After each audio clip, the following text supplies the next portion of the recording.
Hello friends, स्वागत है आपका आपके अपने यूट्यूब चैनल सक्सेस मंत्रा ऑफिशियल में। आज हम लोग पढ़ेंगे एक नया चैप्टर, नया एक्सरसाइज, जिस एक्सरसाइज का नाम है बहुपद। पिछले वीडियो में हम लोगों ने एपी को कंप्लीटली कवर कर चुका था और आज एक नया एक्सरसाइज के साथ हाजिर हूं। आपसे एक रिक्वेस्ट करना चाहते हैं कि अभी तक आपने हमारे चैनल को सब्सक्राइब नहीं किया है तो चैनल को सब्सक्राइब कर लीजिए। वीडियो पे नए हैं तो वीडियो को लाइक कर लीजिएगा और वीडियो को शेयर करना ना भूलिएगा। आइए एक नया चैप्टर देखते हैं, बहुपद। बहुपद को ही हम कहते हैं पॉलिनोमियल। बहुपद को ही क्या कहते हैं? पॉलिनोमियल। बहुपद आप क्लास 9th में ही पढ़ चुके होंगे और क्लास 9th में आपने बहुपद का परिचय के साथ साथ बहुपद के बारे में बहुत कुछ जान गए होंगे। अब 10th क्लास में बहुपद के बारे में ही थोड़ा सा विस्तार के रूप में पढ़ना है। ठीक है, जैसा कि नाम से ही स्पष्ट है, बहुपद। क्या नाम है? बहुपद। बहु का मतलब क्या? बहुत, यानी कि एक से अधिक, एक से अधिक। और पद का मतलब क्या हो गया? पद। तो हम समझेंगे कि जब भी एक से अधिक पदों के बारे में बात किया जाए, जब भी क्या किया जाए, एक से अधिक पदों के बारे में बात किया जाए तो हम मान के चलते हैं कि हम बहुपद के बारे में बात कर रहे हैं। जब भी एक से अधिक पदों के बारे में बात किया जाए तो ऐसा आपको ध्यान आना चाहिए कि हम बहुपद के बारे में बात कर रहे हैं। अब देखिए, बहुपद जो होता है हमारा चर और अचर पदों का संग्रह होता है। क्या होता है? बहुपद जो होता है चर और अचर पदों का संग्रह होता है। तो सबसे पहले जान लेते हैं कि चर क्या है। क्या जानेंगे? चर। तो चर वह मान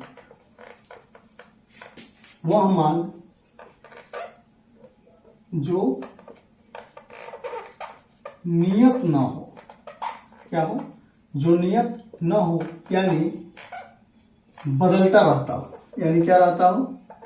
बदलता रहता हो। जैसे x हो गया, y हो गया, z हो गया, p हो गया, q हो गया, ये सब क्या हो गया? चर हो गया। जैसे कि आप छोटा सा एग्जांपल लेके समझिए, किसी बकरी को अगर खुली जगह पे छोड़ दीजिएगा तो किसी एक जगह नहीं चलेगा।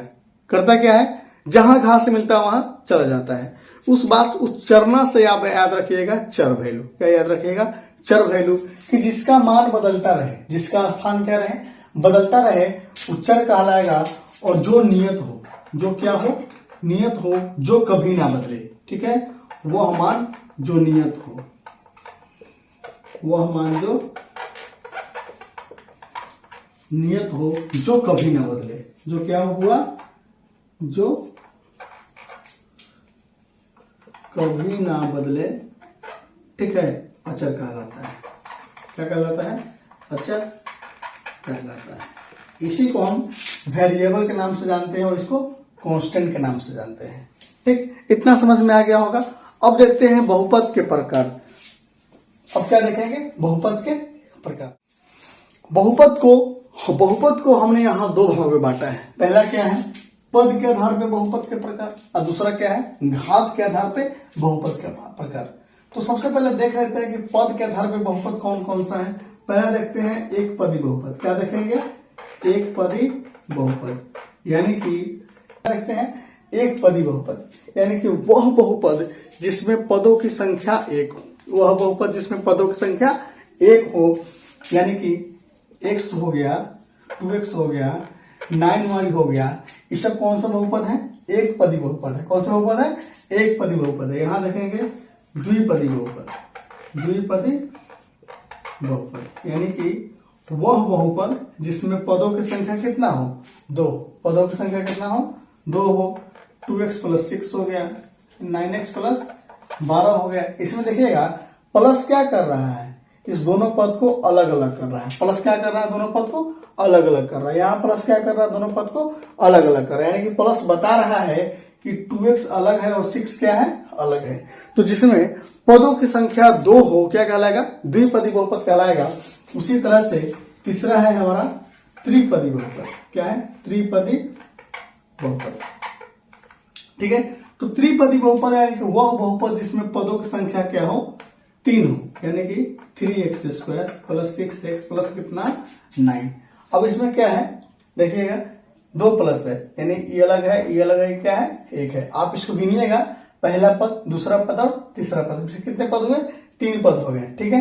जैसे x square plus b x plus कितना, सी, ठीक। अब देखिएगा इसमें कितने पद है, 3 पद है। जिसमें पदों की संख्या 3 होगा वो क्या कहलाएगा, त्रिपदी बहुपद कहलाएगा। जिसमें पदों की संख्या 1 होगा एक पदी बहुपद, जिसमें पदों की संख्या 2 होगा द्विपदी बहुपद, जिसमें पदों की संख्या 3 होगा क्या कहलाएगा, त्रिपदी बहुपद कहलाएगा। उसी तरह से अब देख लेते हैं घात के आधार पे, क्या देखते हैं, घात के आधार पे। तो पहला है हमारा रैखिक बहुपद, क्या है, रैखिक बहुपद, यानी कि अब रैखिक बहुपद में यहाँ घात देख रहे हैं, घात का मतलब क्या, पावर, घात का मतलब क्या, पावर। जैसे मान लीजिए यहाँ लिखा हुआ है 2x का स्क्वायर, इसका मतलब x का घात कितना हो गया, 2 हो गया। यहाँ y9 लिखा है, इसका मतलब क्या, y का घात कितना हो गया, 9 हो गया। देखिएगा अब यहाँ पे रैखिक बहुपद का मतलब होता है कि वह बहुपद जिसका घात कितना हो, 1 हो, घात कितना हो, 1 हो। जैसे एग्जांपल देखेंगे तो यहाँ हो जाएगा 2x प्लस कितना, 9, 4x माइनस कितना, 9। एक बात और समझिए, इसमें हम पद नहीं देखेंगे, जब घात देखेंगे तो बहुपद का पद नहीं देखेंगे। अगर पद के आधार पर देखा जाए तो द्विघात बहुपद होगा, लेकिन घात के आधार पर देखा जाए तो रैखिक बहुपद होगा। समझ में आ रहा होगा, पद के आधार पे द्विपदी बहुपद है, पद के आधार पे द्विपदी बहुपद है, लेकिन अगर घात के आधार पर देखा जाए तो रैखिक बहुपद है। समझ रहे हैं, ठीक। अब देखते हैं द्विघात बहुपद, क्या देखते हैं, द्विघात बहुपद, यानी कि वह बहुपद जिसका घात कितना हो, 2 हो, वह बहुपद जिसका घात कितना हो, 2 हो। 2 घात वाले बहुपद को हम क्या कहते हैं, द्विघात बहुपद कहते हैं। एग्जांपल देख लीजिएगा, ax square plus bx plus कितना हो गया, c हो जाएगा। यहाँ 9x square plus 6x plus कितना हो गया, 8 हो गया, ठीक है। अब इसी तरह से आपको अगला देखते हैं त्रिघात बहुपद, क्या देखेंगे, त्रिघात बहुपद, यानी कि वह बहुपद जिसमें घात कितना हो, 3 हो, जिसमें घात कितना हो, 3 हो, यानी कहने सबसे बड़ा घात कितना होना चाहिए, 3 होना, सबसे बड़ा घात कितना होना चाहिए, 3। जैसे मान लीजिए ax क्यूब प्लस कितना, bx स्क्वायर प्लस कितना, cx प्लस कितना, d। सबसे बड़ा घात देखिएगा कितना हो जाएगा, 3 हो गया। सबसे बड़ा घात कितना हो गया, 3। तो जब सबसे बड़ा घात 3 हो गया तो कौन सा बहुपद हो जाएगा, त्रिघात बहुपद। इसमें देखिएगा सबसे बड़ा घात कितना है, 2 है, क्या हो जाएगा, द्विघात बहुपद हो जाएगा, ठीक। इसके बाद हम लोगों ने बहुपद का प्रकार देख लिया है। घात का आधार, बहुपद के प्रकार में हमने देखा है कि पद के आधार पे बहुपद के 3 प्रकार है और घात के आधार पर बहुपद के 3 प्रकार है, ठीक। इसके बाद हम देखते हैं थोड़ा सा गुणांक के बारे में, स्थिरांक के बारे में, ठीक। और उसके बाद हम जानेंगे बहुपद को पहचानते कैसे हैं। अब यहाँ पे लिखा हुआ है गुणांक, क्या लिखा है, गुणांक। तो गुणांक क्या होता है देखिएगा, ठीक है। देखिए यहाँ लिखा हुआ है 4x स्क्वायर, क्या लिखा है, 4x स्क्वायर। अगर आपसे कहता है कि x स्क्वायर का गुणांक बताइए, x स्क्वायर का गुणांक बताइए तो क्या हो जाएगा, 4 हो जाएगा। यहाँ लिखा है 8x square plus 6x plus कितना, 10। इसमें अगर आपसे कहता है कि x का गुणांक बताइए, किसका गुणांक बताना है, x का गुणांक कितना हो जाएगा, 6, और x स्क्वायर का गुणांक कितना हो जाएगा, 2 हो जाएगा। कितना हो जाएगा, 2। और अचर पद क्या हो जाएगा, 10 हो जाएगा। अचर पद कितना हो जाएगा, 10 हो जाएगा। अब देखिएगा, समझिएगा गुणांक होता क्या है, ठीक है। गुणांक का मतलब है किसी चर पद के साथ जब किसी अचर पद को गुणा किया जाता है तो वो अचर पद जो है हमारा गुणांक कहलाता है, ठीक है। क्या बोले हैं, किसी चर पद के साथ किसी अचर पद का जब गुणा किया जाता है तो वो अचर पद जो है उस चर पद का गुणांक कहलाता है। यानी यहाँ 4x स्क्वायर लिखा हुआ है, क्या लिखा है, 4x स्क्वायर। तो यहाँ पे x स्क्वायर क्या है, चर पद है, क्या है, चर है। और 4 क्या है, हमारा अचर है। 4 क्या है, अचर है। ये हमारा चर है, ये क्या है, अचर है। तो इस चर पद का गुणा किया गया है किसके साथ, अचर पद के साथ। तो इस x स्क्वायर का गुणांक क्या होगा, बुआ 4 होगा। x स्क्वायर का गुणांक क्या होगा, 4 होगा। इसी को समझाने के लिए हमने यहाँ पे एक छोटा सा दूसरा एग्जांपल लिया है, जो कि लिखा है 8x² प्लस 6x प्लस कितना 10। अब इसमें कहता है कि x का गुणांक बताइए, क्या बताना है, x का गुणांक। तो x का गुणांक जब हमसे पूछा जा रहा है तो हम कहाँ जाएंगे, x के पास जाएंगे और x के पास जाके देखेंगे कि इस x का जो गुणा किसके साथ हुआ है, 6 के साथ, तो क्या हो जाएगा, 6 हो जाएगा। उसके बाद यहाँ पे कह रहा है कि x² का गुणांक बताइए, तो x² का गुणांक कह रहा है तो कहाँ चले जाएंगे, x² के पास और देखते हैं इसका गुणा किसके साथ हुआ है, 8 के साथ हुआ है, तो यहाँ पे हम 8 लिख देंगे। और जिसके साथ x y z p q r नहीं लिखा हुआ है वो क्या हो जाएगा, अचर पद हो जाएगा। क्या हो जाएगा, अचर पद हो जाएगा। इसी तरह से एक दूसरा एग्जांपल देख लीजिए यहाँ पे कि ax² प्लस कितना लिखा है, bx प्लस कितना लिखा है, c लिखा है। अगर इसमें x² का गुणांक अगर हमसे पूछता है तो हम क्या लिख देंगे, x² का गुणांक हमारा a हो जाएगा, x का गुणांक कितना हो जाएगा, x का गुणांक b हो जाएगा, और अचर पद क्या हो जाएगा हमारा, अचर पद हमारा c हो जाएगा। ठीक है, तो हमें आशा है कि आपको गुणांक समझ में आ गया होगा और आप गुणांक किसी भी संख्या का गुणांक अगर आपसे पूछता है तो आप क्या करेंगे, बना देंगे। अब देखिएगा, बहुपद का मानक रूप भी होता है। कभी कभी आपसे पूछेगा कि बहुपद का मानक रूप क्या होगा, तो जब भी आपसे बहुपद का मानक रूप पूछता है तो आप यहाँ पे लिखिएगा ax² प्लस bx प्लस कितना c।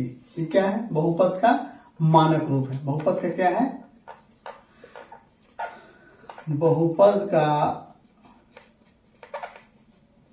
मानक रूप, या इसी को व्यापक रूप भी कहते हैं। क्या कहते हैं, व्यापक रूप। ठीक है, बहुपद का कौन सा रूप है, ये मानक रूप है या व्यापक रूप है। कभी कभी ऑब्जेक्टिव में इस टाइप का सवाल आपसे पूछता है। ठीक है, कि बहुपद को पहचानेंगे कैसे, कि कौन सा बहुपद है, हम कैसे पहचानेंगे। ठीक है, तो बहुपद का चर अगर प्लस में हो, बहुपद का चर क्या हो, अगर प्लस में हो तो हमारा क्या होगा, बहुपद होगा। जैसे मान लीजिए चर वैल्यू जो है, चर वैल्यू हमारा रूट में नहीं होना चाहिए, चर वैल्यू रूट में नहीं होना चाहिए, चर वैल्यू हमारा बट्टा में नहीं होना चाहिए। ठीक है, चर वैल्यू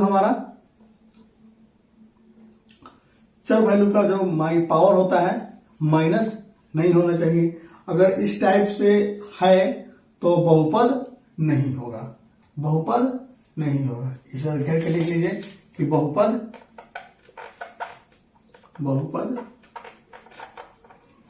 नहीं होगा। बहुपद नहीं होगा कब, जब आपका चर मान रूट में है। ठीक है, चर मान रूट में है, चर मान आपका बट्टा में है, चर मान आपका घात उसका क्या है, माइनस है। चर मान अगर उसका घात क्या है, माइनस है, तो बहुपद नहीं होगा, बाकी बहुपद होगा। ठीक है, इस तीनों को छोड़ दिया जाए तो आपका जितना भी है सब बहुपद क्या होगा, और अगर ऐसा है तो बहुपद नहीं होगा। जैसे मान लीजिए यहां पर लिख दिया हुआ है a√x प्लस 9, आपसे पूछे कि बहुपद है कि नहीं है, तो हम कहेंगे बहुपद नहीं है। ठीक, यहाँ पर लिखा है x के पावर -2 प्लस 6x प्लस 9, बहुपद है कि नहीं है, तो बहुपद नहीं है। ठीक, उसी तरह से अगर आपसे कह दें कि √x -1 बहुपद है नहीं है, तो बहुपद नहीं है। ठीक, अब जिससे मान लीजिए यहाँ लिख देगा 9x² प्लस कितना 8x प्लस कितना 6, ये बहुपद है कि नहीं है। ठीक है, तो ये बहुपद हमारा होगा। बहुपद इसलिए होगा क्योंकि इसका जो चर मान है ना रूट में है ना बट्टा में है ना उसका घात क्या है, माइनस में है।